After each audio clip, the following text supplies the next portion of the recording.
رب زدني علما.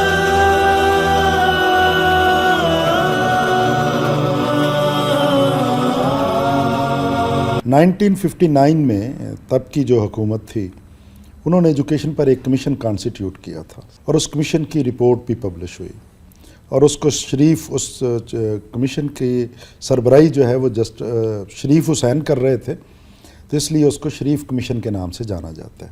صحیح. تو وہ پاکستان کے اندر تعلیم کا ایک بنیادی ڈاکومنٹ بھی سمجھا جاتا ہے. تو پہلی دفعہ اس کمیشن کے اندر 1959 کی کمیشن کی رپورٹ کے اندر باقاعدہ کیریئر کونسلنگ کی ضرورت کو حکومتی سطح پر محسوس کیا گیا. صحیح. اور حکومت نے یہ وعدہ بھی کیا کہ ہم پاکستان کے تعلیمی اداروں میں کیریئر کونسلنگ کو شروع کریں گے. صحیح. اور پھر اسی کمیشن کی رپورٹ کے نتیجے میں اس زمانے میں سکولز کی دو نئی نامن کلیچرز کے ساتھ دو نئے سکولز کی طرز جو ہے نا وہ متعارف کروائی گئی. ایک کو ہم pilot secondary schools comprehensive secondary schools تھے. بالکل.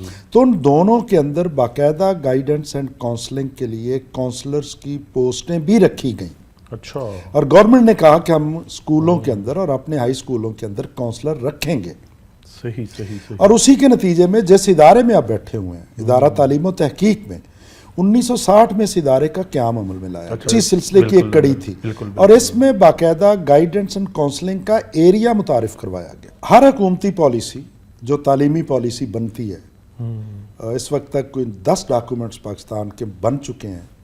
ان 10 ڈاکومنٹس کے اندر career counselling guidance and counselling کا وعدہ کیا گیا.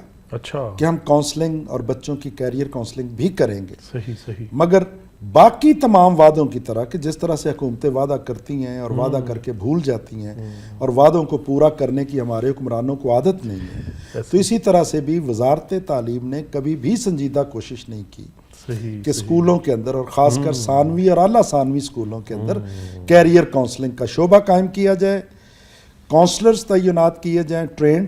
یہ کام عملاً ہو نہیں پایا.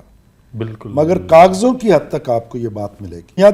بنیادی طور پہ ہمارے حکمران جو ہیں وہ پیپل سینٹرک نہیں ہیں. یعنی ان کو عوام کی محبت میں وہ حکومت نہیں کر رہے، وہ اپنی محبت میں حکومت کر رہے ہوتے ہیں. لیکن چونکہ عوامی ترجیحات ان کی ترجیح نہیں ہیں، تو یہ بنیادی وجہ ہے کہ ڈاکومنٹس کو خوشنما بنانے کے لیے، چونکہ یہ بھی ایک اور لطف کی بات ہے کہ ہمارے ہاں جب پالیسی سازی کی جاتی ہے یا حکومتی ڈاکومنٹ کو تیار کیا جاتا ہے تو ہم ترقی یافتہ ممالک کی جو پریکٹسز ہیں ان کو وہاں سے ادھار لیتے ہیں، ہم ان کو ریپلیکیٹ کرتے ہیں، ڈپلیکیٹ کرتے ہیں پاکستان کے اندر، یہ دکھانے کے لیے کہ ہمارا ڈاکومنٹ بڑا تگڑا ہے. لیکن اس پر عمل کرنے کے لیے جس وگر کی ضرورت ہے، جس صلاحیت کی ضرورت ہے، جس نیت کی ضرورت ہے، وہ اس کے پیچھے ہوتی ہے.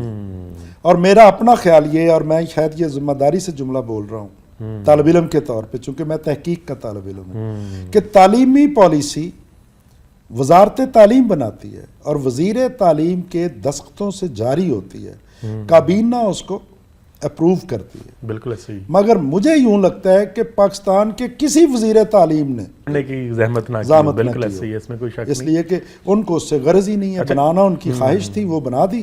اور آپ نے پاکستان کے اندر ہزاروں ہائی سکولز ہیں. اب ان سکولوں کے اندر اگر آپ کو کونسلر کی پوسٹ چاہیے بالکل تو اس کے لیے پھر انفراسٹرکچر بھی چاہیے، اور وہ تبھی ممکن ہوگا جب ہمارے پاس وسائل ہوں. بالکل. اچھا، ہمارے ہاں بجٹ کا معاملہ تو یہ ہے کہ تعلیم کا بجٹ عملاً ہر سال کم ہوتا ہے بڑھنے کی بجائے. اور جو دنیا کا سٹینڈرڈ ہے یونیسکو سے لے کے UN تک، جو کہتے ہیں کہ کم از کم قوم اپنا 4% تو GDP کا خرچ کرے، بالکل صحیح. پاکستان جو ہے وہ 2% بھی خرچ نہیں کر پاتا. ہم صوبہ پنجاب میں بیٹھے ہوئے ہیں، اور یہ بات بھی آپ کے لیے خوشگوار حیرت والی ہونی چاہیے کہ ہمارے ہاں آدھے ٹیچر ان کی جو سینکشن پوزیشنز ہیں وہ خالی ہیں. ہمارے ہائی اسکولوں کے اندر آدھے اسکولوں کے اندر ہیڈ ٹیچر ہی نہیں ہیں، اور وہ بغیر ہیڈ ٹیچر کے چل رہے ہیں. تو یہاں تو تعلیمی ادارے جو سرکار کی سرپرستی میں چلتے ہیں وہ حکومتی دعووں کے باوجود اللہ آسرے چل رہے ہیں. تو اس میں یہ بجٹ بہت بڑا فیکٹر ہے. ہم تعلیم پر کھلے دل کے ساتھ یا حکومتی سخاوت کے ساتھ ہم چل ہی نہیں رہے. ہم تو ہر بار اسی پہ پابندی لگانے کی کوشش کرتے ہیں، اور جو پیسے ملتے ہیں اس میں بھی SNE